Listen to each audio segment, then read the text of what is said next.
Cambodia সীমান্ত সংঘর্ষ নেপথ্যে ঘটনা কি? উভয় দেশের সামরিক বাহিনীর মধ্যে গুরুতর গুলি বিনিময়ের ঘটনা ঘটেছে। যেমন 2008 ও 2011 সালেও একই মাত্রার সংঘর্ষ ঘটে, তাতে 40 জন নিহত হয়েছিল। তবে এসব সংঘর্ষ দ্রুতই থেমে গিয়েছিল। এমনকি সম্প্রতি গত মে মাসে একজন কম্বোডীয় সেনা নিহত হওয়ার পরও উভয় পক্ষই সহিংসতা রোধে আগ্রহী ছিল। উত্তেজনা প্রশমনের লক্ষ্যে দুই দেশের সেনা কমান্ডারদের মধ্যে বৈঠকও হয়েছিল। কিন্তু গত বৃহস্পতিবার 18 জুলাই ভোরে আবারও সংঘর্ষ শুরু হয় এবং এই সংঘর্ষ শুক্রবার 25 জুলাই দ্বিতীয় দিনে গড়িয়েছে। থাই কর্তৃপক্ষ বলেছে এখন পর্যন্ত তাদের অন্তত 15 জন নিহত হয়েছেন এবং আরো 46 জন আহত হয়েছেন, বেশিরভাগই বেসামরিক নাগরিক। অন্যদিকে কম্বোডিয়ার প্রাদেশিক কর্তৃপক্ষ বলছে থাই হামলায় তাদের একজন বেসামরিক নাগরিক নিহত হয়েছেন এবং 5 জন আহত হয়েছেন বলে জানানো হয়েছে। এদিকে যুক্তরাষ্ট্র, চীন ও মালয়েশিয়া দুই দেশের মধ্যে সংঘাত নিরসনে মধ্যস্থতার প্রস্তাব দিয়েছে। তবে সংঘাত বন্ধে তৃতীয় কোনো দেশের মধ্যস্থতার প্রস্তাব প্রত্যাখ্যান করেছে থাইল্যান্ড। শুক্রবার থাই পররাষ্ট্র মন্ত্রণালয়ের মুখপাত্র নিকো রন্দেস বালানপুরা বলেন, আমি মনে করি না আমাদের এখনো তৃতীয় কোনো দেশের মধ্যস্থতার প্রয়োজন আছে। চলতি বছরের মে মাসে ছোট একটি সীমান্ত এলাকার নিয়ন্ত্রণ নিয়ে দুই দেশের সেনাবাহিনীর মধ্যে গোলাগুলি ঘটে, তাতে এক কম্বোডীয় সেনা নিহত হন। উভয় পক্ষই তখন দাবি করে তারা আত্মরক্ষার্থে গুলি চালায়। যদিও পরে দুই দেশ উত্তেজনা হ্রাসে একমত হয়, তবে সীমান্তে কড়াকড়ি নিষেধাজ্ঞা ও বাকযুদ্ধ পরিস্থিতিকে আরো জটিল করে তোলে।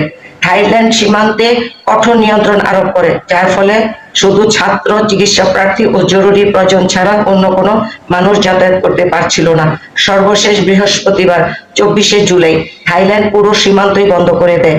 জবাবে কম্বোডিয়া থাই চলচ্চিত্র ও টেলিভিশন নিষিদ্ধ করে। সেই সঙ্গে থাইল্যান্ড থেকে জ্বালানি, গ্যাস, ফলমূল ও সবজি আমদানিও বন্ধ করে দেয়। সীমান্তে বিভিন্ন চেকপোস্টও বন্ধ রাখা হয়। এর মধ্যে গত বুধবার 23 জুলাই সীমান্তে পুঁতে রাখা একটি ল্যান্ডমাইন বিস্ফোরণে এক থাই সেনা তার একটি পা হারান।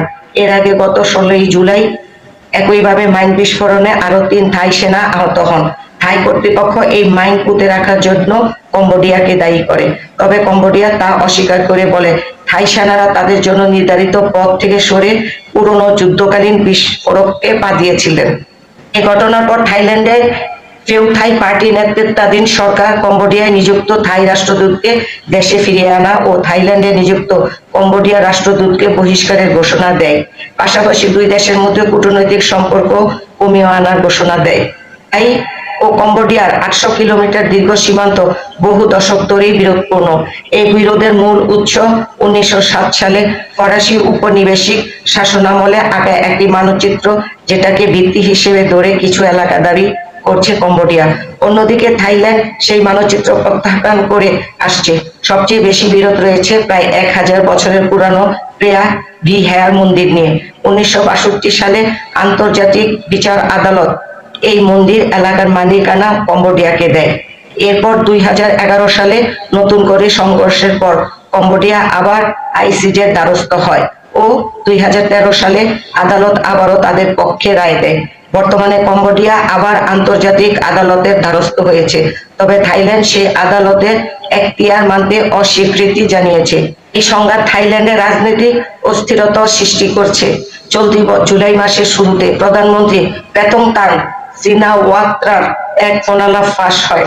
সেই ফোনালাপে পেতংতান কম্বোডিয়ার সাবেক প্রধানমন্ত্রী হুন সেনকে চাচা বলে সম্বোধন করেন এবং নিজ দেশের সেনাবাহিনীর সমালোচনা করেন। বিষয়টি নিয়ে সোচ্চার হয় বিরোধীরা। তারাই এটাকে জাতীয় মর্যাদার অবমাননা বলে দাবি করে। আলাপ ফাঁসের পর দেশ জুড়ে বিক্ষোভ ছড়িয়ে পড়ে ও তার নেতৃত্বাধীন ফেউ থাই জোট সরকারের অন্যতম প্রধান শরিক দল বুম জাই থাই সমর্থন প্রত্যাহার করে নেয়। এরপরই পেতংতানাকে বরখাস্ত করা হয়।